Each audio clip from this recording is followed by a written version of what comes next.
biar tidak gagal paham. Harap tonton sampai selesai.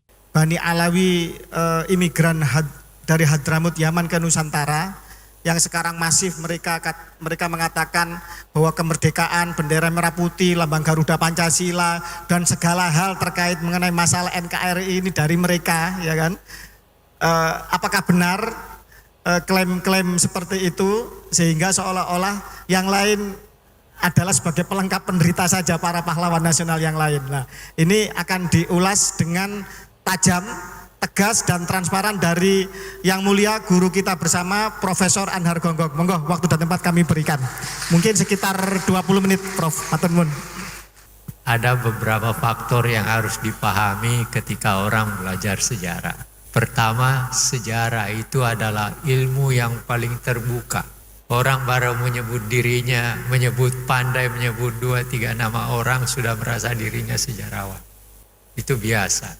Yang kedua, masyarakat Indonesia adalah masyarakat yang kompleksitasnya paling tinggi di antara negara-negara di dunia.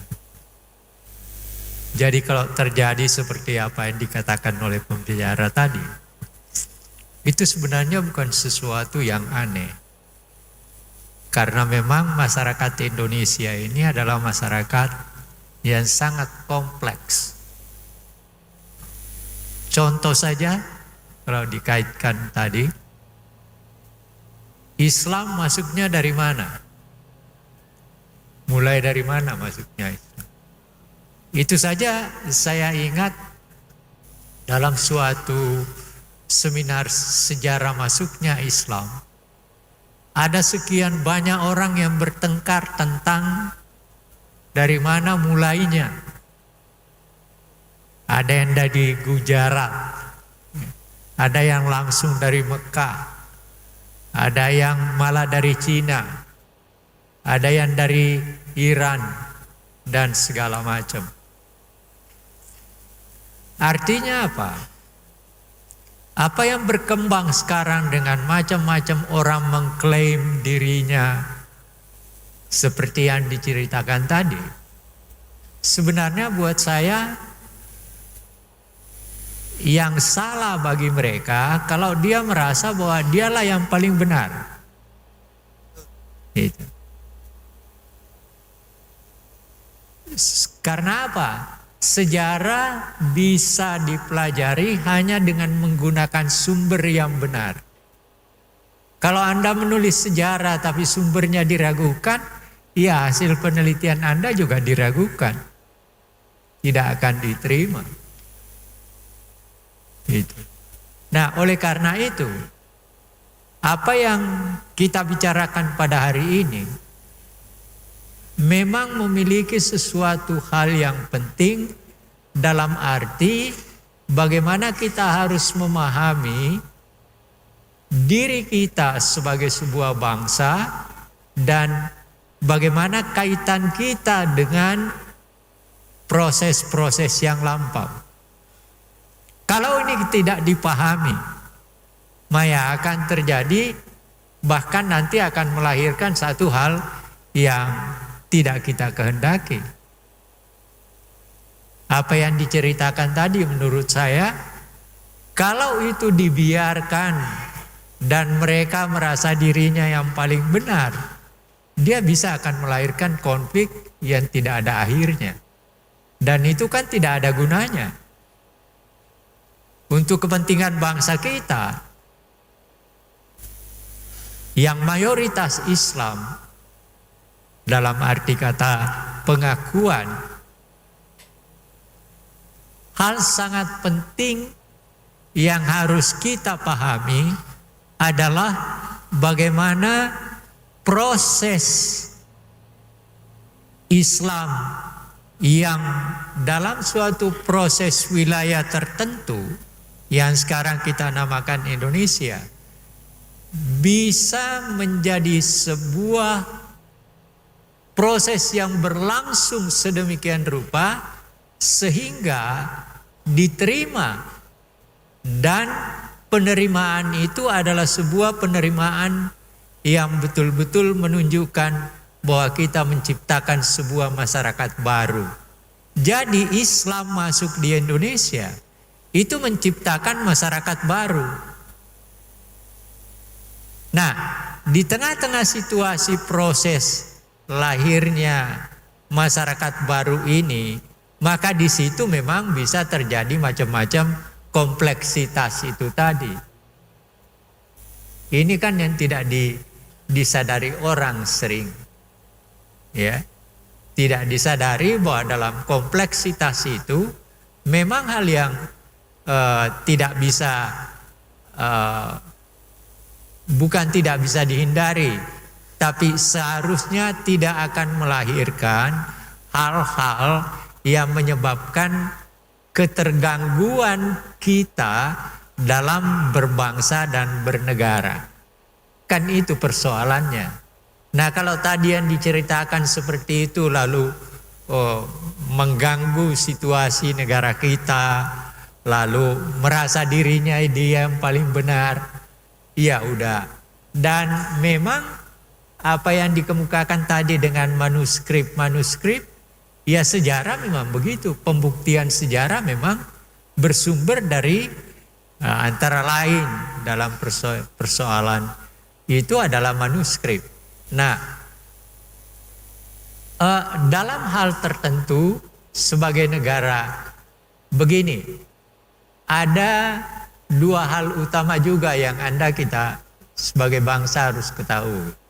Yang pertama adalah sebelum datangnya Belanda dan negara-negara penjajah lain, bapak-bapak, ibu-ibu harus ingat bahwa bangsa kita ini ketika belum masih menjadi kerajaan-kerajaan, dan saya ingin mengingatkan bahwa di Indonesia itu ada 337 kerajaan lokal.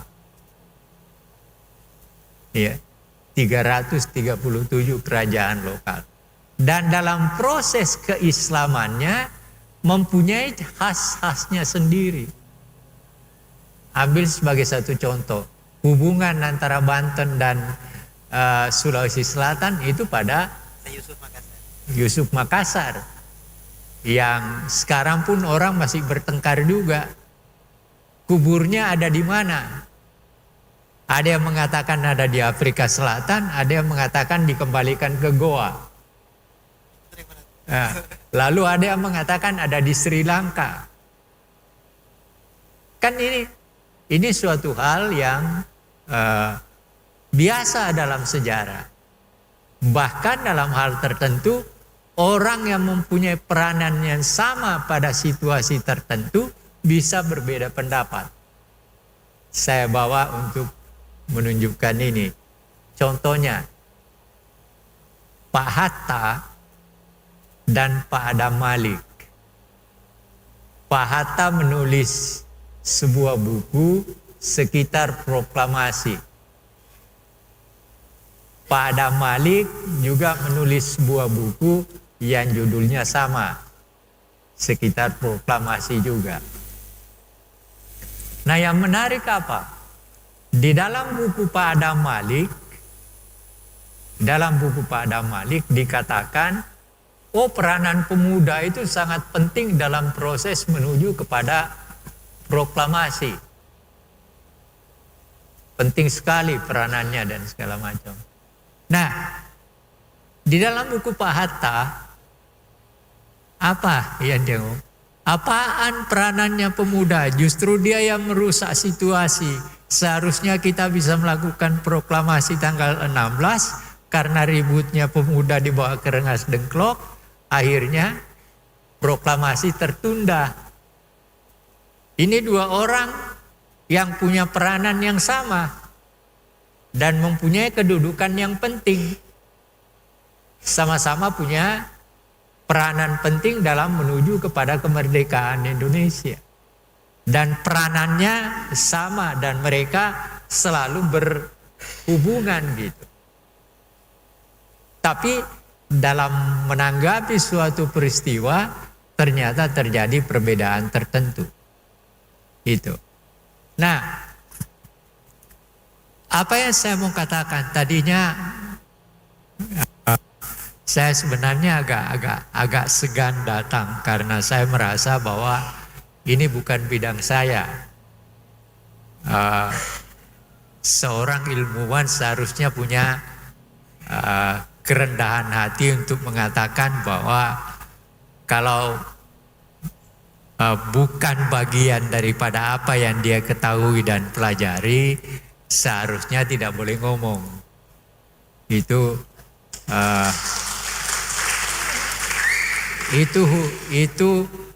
hukum ilmu sebenarnya, hukum ilmu. Tapi oleh karena ketuanya teman, lalu teman-teman saya dulu di banyak mahasiswa dan saya sering kesini juga berdiskusi dengan teman-teman.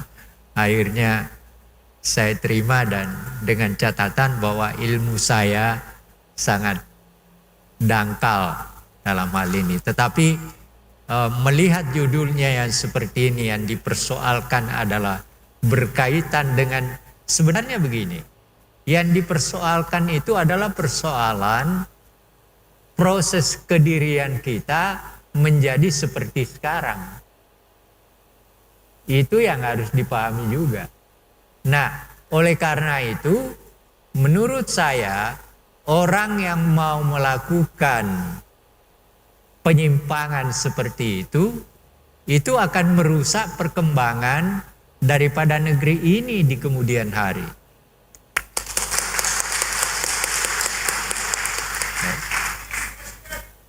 Dan itu tidak ada gunanya. Tidak ada gunanya bagi kita. Yang penting bagi kita adalah bagaimana kita menggunakan sejarah secara benar untuk menatap dan menuju ke hari depan. Nah, saya mau mengatakan begini. Ada kesalahan orang di dalam memahami sejarah. Apa kesalahan itu? Kesalahan itu ialah dia hanya mengatakan dan memahami bahwa sejarah itu sekedar masa lampau. Sudah itu selesai. Pendapat ini adalah sangat keliru. Kelirunya di mana? Kita tidak berada di sini tanpa kita ada di masa lampau dulu. Anda tidak duduk di sini sekarang menjadi sebuah bangsa merdeka kalau dulu tidak ada yang berjuang untuk mendudukkan kita sekarang.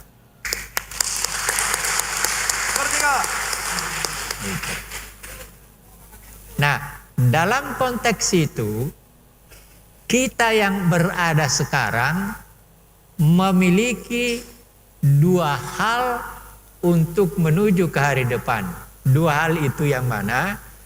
Masyarakat atau generasi sekarang yang berada di sini dan mengatur kehidupan bersama kita bersumber dari masa lampau tetapi sekaligus merancang masa depan. Oleh karena itu, generasi sekarang adalah generasi yang paling strategis untuk melanjutkan kelangsungan hidup kita ke depan.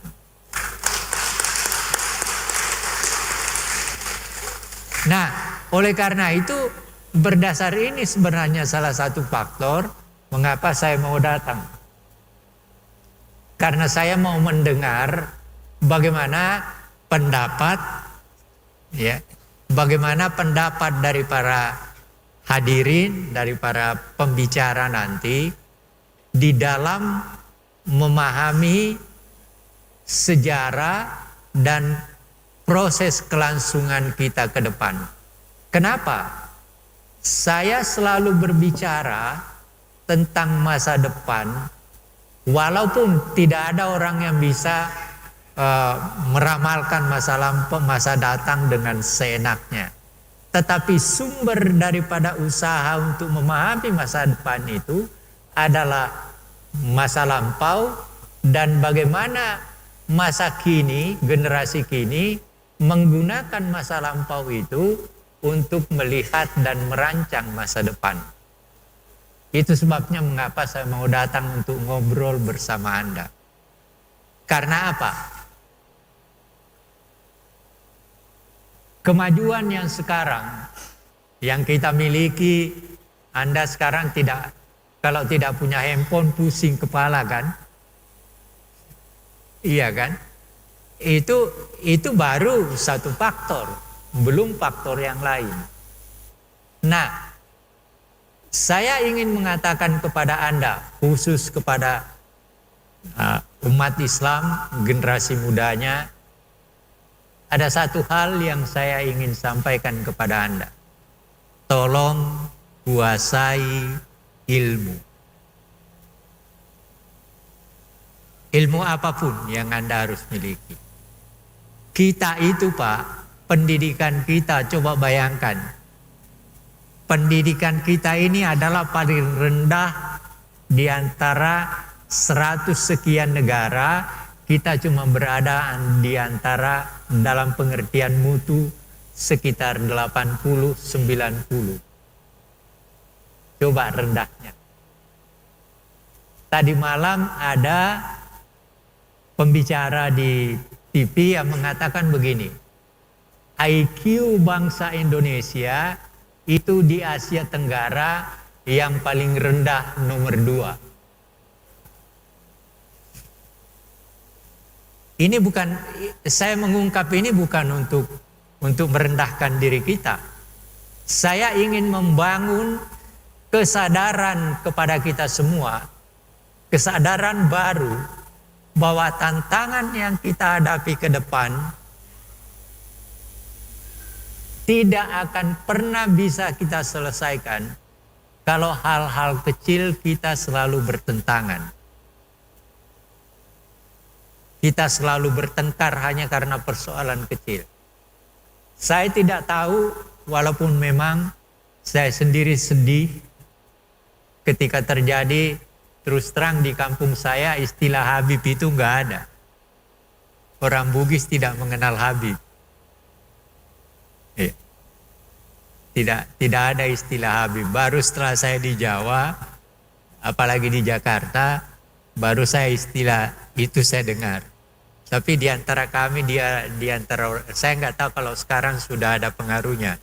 Tapi antara tahun 50 sampai dengan tahun 60, istilah Habib itu tidak dikenal di Sulawesi Selatan.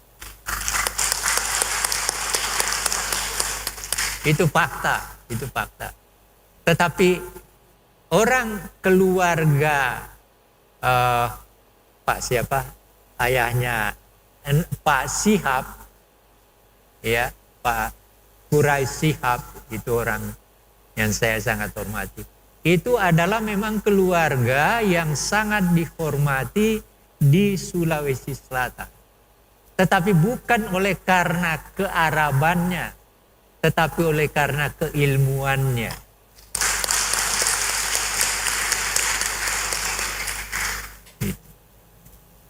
Inilah yang harus kita kembangkan.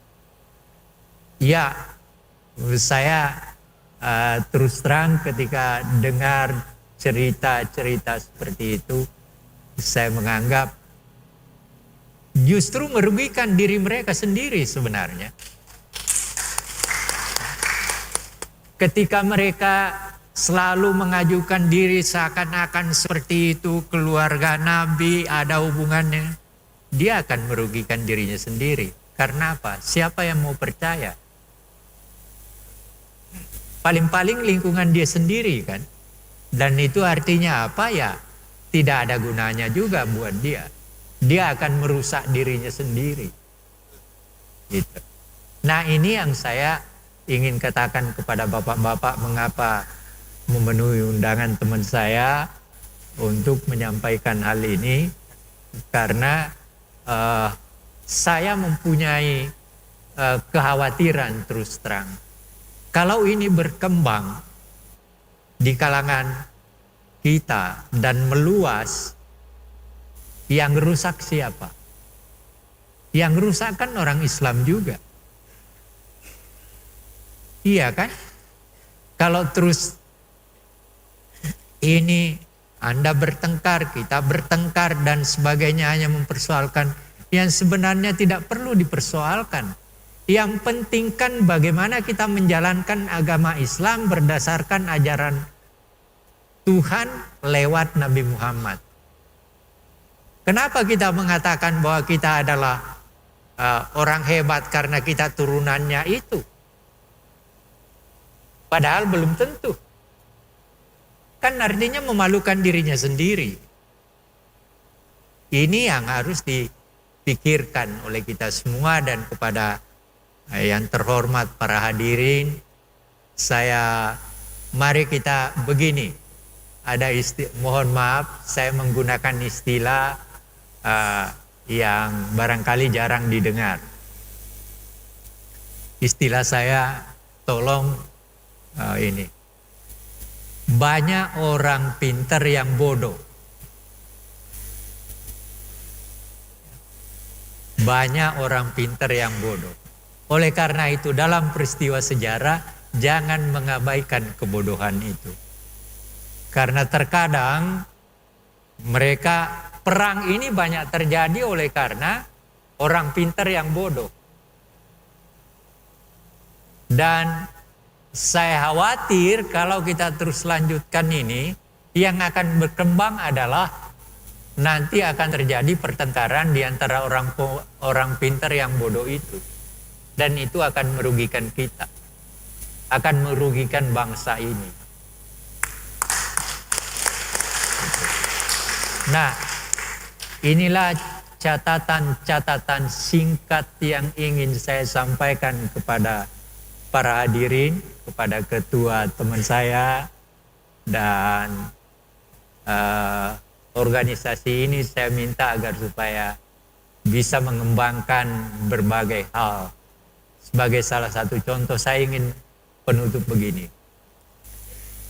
Selama kita memperjuangkan kemerdekaan, memang hanya selalu terdapat dua kekuatan yang bahkan sampai sekarang sering terjadi persaingan, yaitu kekuatan nasionalis sekuler dan kekuatan nasionalis Islami. Sejak zaman pergerakan itu dan sampai sekarang. Tetapi yang hebat apa? Yang hebat adalah mereka di tengah-tengah pertentangannya yang keras terkadang, tapi mampu menemukan formulasi. Saya ambilkan sebagai satu contoh. Bung Karno dan Bung Hatta sejak tahun 33, tahun 30-an itu tidak pernah bersatu. Pikirannya selalu beda. Bahkan Bung Hatta pernah menulis kritik kepada kelompoknya Bung Karno, mengatakan begini. Persatuan yang dicari, yang ditemukan persatean. Itu judul tulisan Hatta. Ya, tulisan Hatta. Nah, apa yang saya mau katakan pada Anda semua dengan mengambil contoh ini, jangan sampai kita teriak untuk persatuan pada saat yang bersamaan justru hasilnya persatean. Oleh karena itu, saya mohon agar supaya saya ingin mengingatkan, mari kita memelihara keislaman kita, mari kita membangun pendidikan Islam yang sebaik-baiknya, tapi jangan kita melakukan sesuatu yang justru melahirkan kebodohan kita. Terima kasih atas perhatiannya, mudah-mudahan ada gunanya. Assalamualaikum warahmatullahi wabarakatuh.